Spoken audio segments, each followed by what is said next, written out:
자, 여러분 반갑습니다. 온라인으로 진행되는 학교 수업과 과제 때문에 마음은 많이 바쁘지요. 집과 방 안에서 나오지도 못하고 하루 종일 컴퓨터 앞에 앉아서 식사 때가 되면 어머니가 주시는 밥을 먹고 또 거의 감옥에 있는 것과 같은 생활을 하고 있다는 그런 얘기를 들었습니다. 온라인 수업을 본격적으로 하기 전까지만 해도 저녁에 나가면 아파트 주변에 간간히 학생들이 있었는데, 요즘에는 밤이나 낮이나 많이 없는 것을, 거의 없는 것을 보면서 우리 학생들이 많이 바쁜가 보구나, 힘들겠다 하는 생각을 하게 되었어요. 특히나 고3 수험생들, 갑작스런 이 코로나 사태 때문에 올해 입시가 어떻게 될까 많이 염려하고 있을 텐데, 이 힘들고 어려운 상황을 하나님 앞에 기도하는 것으로 우리 극복하도록 합시다. 이와 같은 사태에 대해서 지금은 모두들 이해할 수 없겠지만 시간이 흐르고 나면 하나님께서 깨닫게 하시고 알게 해주실 것이에요. 그날에 후회하지 않고 주께서 주시는 기쁨을 만끽할 수 있도록 다 함께 파이팅 하도록 합시다. 자, 이 시간에 그러면 우리 함께 파이팅 외치고 말씀 보도록 할까요? 자, 하나, 둘, 셋, 화이팅! 자, 말씀을 함께 보도록 하겠습니다. 오늘의 말씀은 요한복음 21장 15절에서 17절까지의 말씀입니다. 요한복음 21장 15절에서 17절까지의 말씀, 원래는 3절부터 봐야 되지만 말씀이 긴 관계로 15절부터 17절까지 말씀만 보도록 하겠습니다. 자, 제가 읽도록 하겠습니다. 그들이 조반 먹은 후에 예수께서 시몬 베드로에게 이르시되, 요한의 아들 시몬아, 내가 이 사람들보다 나를 더 사랑하느냐 하시니, 이르되 주님 그러하다이다. 내가 주님을 사랑하는 줄 주님께서 아시나이다. 이르시되 내 어린 양을 먹이라 하시고, 또 두 번째 이르시되 요한의 아들 시몬아, 내가 나를 사랑하느냐 하시니, 이르되 주님 그러하나이다. 내가 주님을 사랑하는 줄 주님께서 아시나이다. 이르시되 내 양을 치라 하시고, 세 번째 이르시되 요한의 아들 시몬아, 내가 나를 사랑하느냐 하시니, 주께서 세 번째 내가 나를 사랑하느냐 하심으로 베드로가 근심하여 이르되, 주님 모든 것을 아시오매 내가 주님을 사랑하는 줄을 주님께서 아시나이다. 예수께서 이르시되 내 양을 먹이라. 아멘. 여러분들은 지금까지 살아오면서 엄청난 실패를 경험해 본 적이 있나요? 중요한 시험에서 폭망했다든지, 남자친구나 여자친구와 헤어졌다든지, 이런 일이 생기면 깊은 좌절감과 상실감이 생기게 되겠지요. 경우에 따라서는 공황장애 같은 것이 올 수도 있을 것이에요. 아무 소망 없이 예전에 주로 하던 일을 찾아서 다시 하게 되겠죠. 활기찬 모습으로 다시 회복하기까지는 상당히 오랜 시간이 걸릴 것이에요. 때로는 전문가나 약의 도움이 필요할지도 모르겠어요. 하지만 우리에게는 예수님이 계세요. 믿음으로 그분 앞에 나아가면 낙심하고 좌절하고 멘붕된 마음과 영혼을 새롭게 회복시켜 주시죠. 오늘도 우리를 변화시켜 주시는 주님의 은혜를 경험하게 되기를 주님의 이름으로 축원합니다. 성경에 기록된 대로 예수님께서 친히 말씀하신 대로 그분은 죽으시고 다시 부활하셨어요. 사단의 가장 강력한 무기라 할 수 있는 사망의 권세로 예수님을 어쩌지 못했어요. 제자들은 예수님께서 죽으신 것도 보았고 다시 살아나신 예수님을 만나기도 했어요.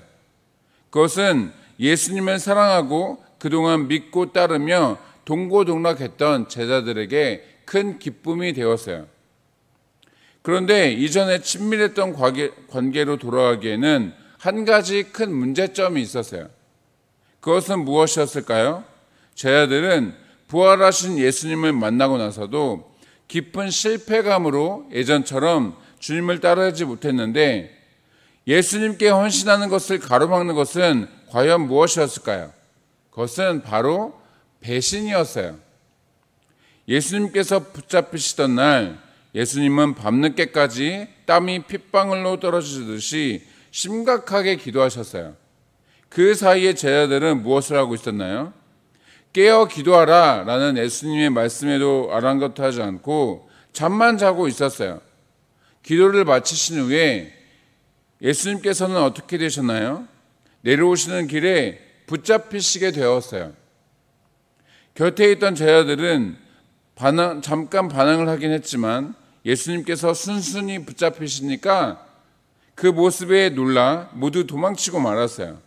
그러고 나서 예수님은 재판을 받으셨고 수제자였던 베드로는 예수님을 끝까지 따르겠다라고 장담한 자신의 말을 지키기 위해서 붙잡혀 끌려가는 예수님의 뒤를 쫓아갔어요. 하지만 예수님의 예언대로 베드로는 예수님을 3번이나 부인하고 저주하기까지 했어요. 모든 제자들이 예수님께서 붙잡히시고 십자가에 못 박혀 죽으실 때에 불풀이 흩어지고 도망간 것이에요.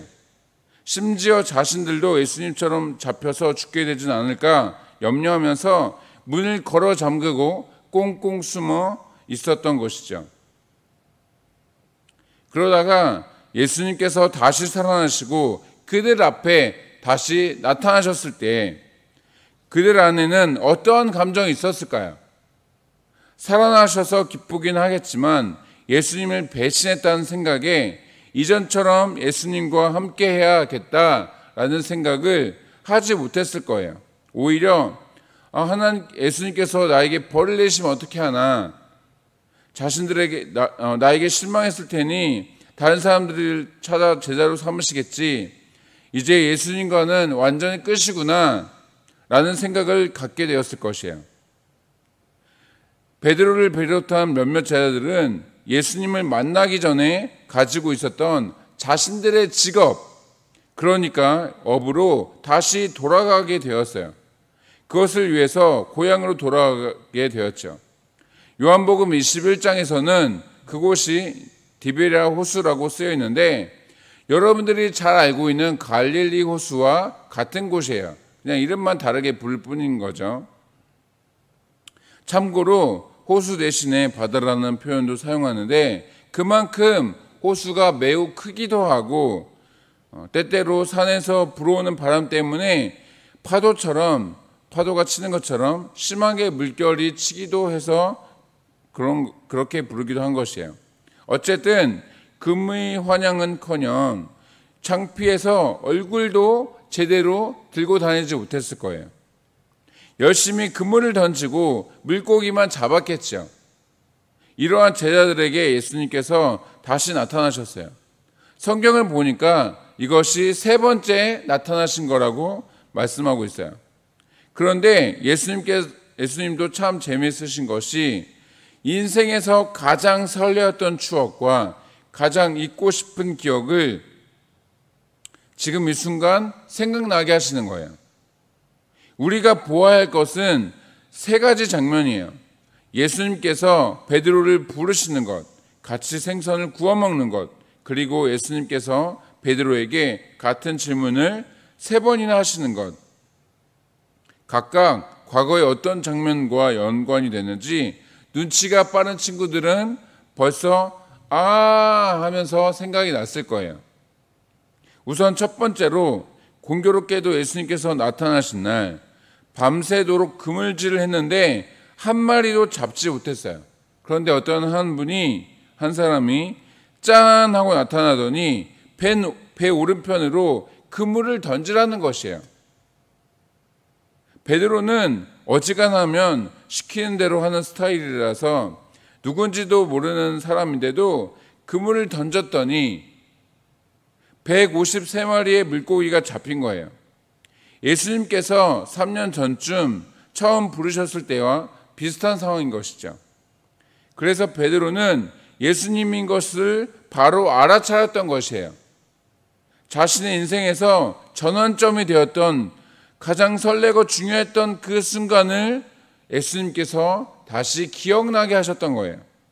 그런데 그 다음이 문제였어요. 제자들이 예수님의 부르심으로 땅에 올라왔더니 본문 9절 말씀에 보니까 무엇이 있었어요? 생선과 떡이 있었는데 그 아래에 숯불이 놓여 있었어요. 트라우마가 있을 정도로 베드로가 싫어하는 것이 두 가지가 있는데 모닥불과 숫자 3이에요. 숯불을 보면서 베드로는 어떤 생각이 들었을까요? 예수님을 부인하던 그 순간이 생각났을 거예요. 왜냐하면 그때도 사람들과 불을 쬐고 있었기 때문인 것이죠. 숯불과 모닥불은 태우는 재료의 차이가 있기는 하지만 비슷해 보이긴 하니까 충분히 그때 일을 기억했겠죠. 그 후가 결정타였어요. 베드로는 당시에 예수님을 3번이나 부인했는데 그 횟수와 똑같이 네가 나를 사랑하느냐라고 물어보시는 거예요. 베드로의 입장에서는 쥐구멍에라도 들어가고 싶은 그런 심정이었을 거예요. 어떤 친구들은 이 장면을 보면서 예수님 너무 잔인하시다. 이거 완전히 네 죄를 네가 알렸다. 이런 거 아니야? 베드로 개불쌍하다. 뭐 이럴지도 모르겠어요. 예수님께서는 두 가지를 의도하셔서 이와 같은 일을 하신 거예요. 하나는 베드로의 상처, 깊은 패배감과 실패감을 치유하길 원하셨어요. 예수님은 베드로가 자신의 죄와 잘못을 고백하도록 하기 위해서 숯불을 피우시고 3번이나 질문하신 것이 아니세요. 만약 그대로 두었다면 모닥불과 숫자 3은 평생의 트라우마가 되었을 거예요. 그런데 함께 식사할 수 있도록 숯불에는 생선과 떡이 놓여 있었고 3번의 똑같은 질문 뒤에는 새로운 사명을 주셨어요. 평생 자신의 발목을 잡을 수도 있는 그 기억을 따뜻하고 설렘 가득한 추억으로 변화시켜 주신 것이죠.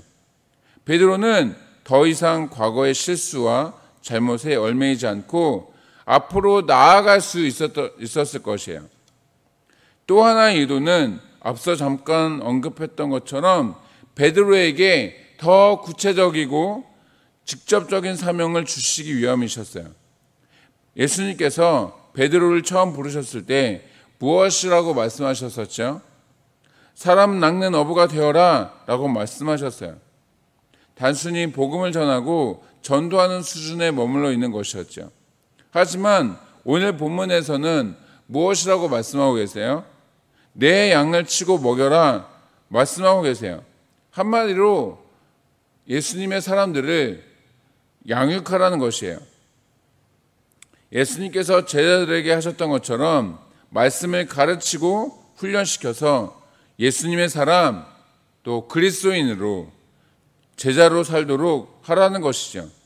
이렇게 예수님은 우리가 겪은 지난날의 실수와 잘못과 상처를 모두 회복시키시고 새로운 사명을 주시는 분이심을 알 수가 있어요.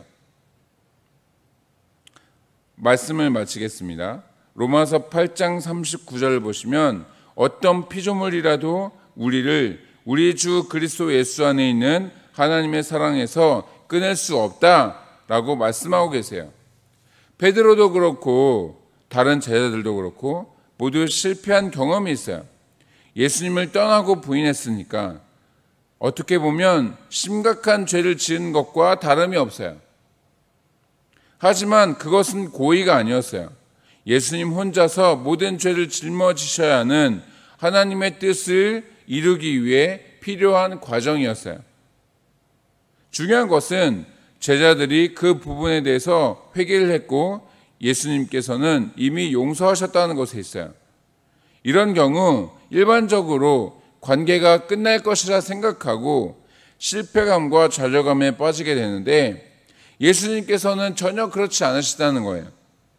그분은 여러분들을 용서해 주실 뿐만 아니라 사랑으로 다가오시고 더 구체적이거나 새로운 사명을 주시지요.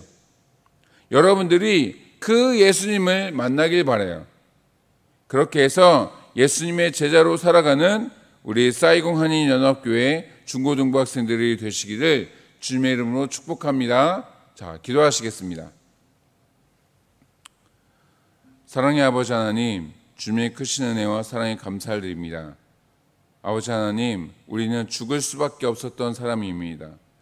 예수님을 떠나고 또 예수님을 믿지 않고 또 예수님을 믿을 수도 없는 그러한 사람들이었지만 하나님의 은혜로 예수님을 믿게 하시고 우리를 주의 자녀 삼으시니 감사드립니다. 하나님, 우리가 그러함에도 불구하고 살다 보면 너무나도 많은 죄를 짓고 많은 실수를 하게 되고 잘못을 하게 되기도 합니다. 때로는 주님을 떠나기도 하고 주님을 믿지 않는 경우도 생기기도 합니다.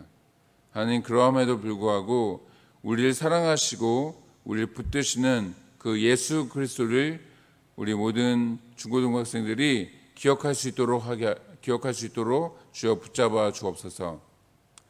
하나님, 그래서 그 예수님을 기억하여 자신의 모든 죄를 회개하고 다시 돌아올 때에 하나님께서 그 모든 죄를 용서하여 주시고 다시 회복시켜 주시며 새로운 사명과 또 구체적인 사명을 허락하여 주옵소서.